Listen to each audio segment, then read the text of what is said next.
Jean-François Elfrécy, professeur d'immunologie. Je suis un médecin-chercheur qui d'emblée a souhaité travailler à la fois en clinique mais aussi dans un laboratoire INSERM.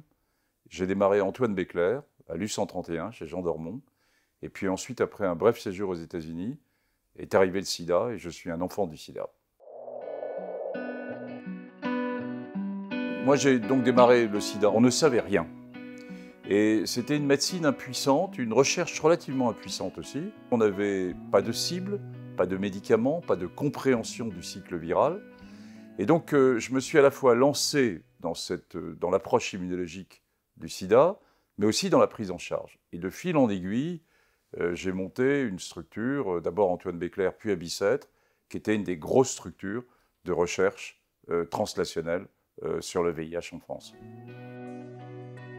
Ça a apporté à la fois beaucoup de choses sur les aspects scientifiques, de compréhension, à la fois de qu'est-ce qu'est finalement la réponse immunologique par rapport à ce virus, le mécanisme, le cycle viral, la construction de nouveaux médicaments. Et puis ça a apporté aussi sur la place du patient dans un système de soins. Et quelle place on laisse à des organisations de patients dans la construction de la recherche et dans les questions qui les touchent directement. L'INSERM, ça représente ma maison. Moi, j'ai deux maisons. J'ai l'hôpital, bien sûr, je suis médecin, et j'ai l'INSERM en termes de recherche.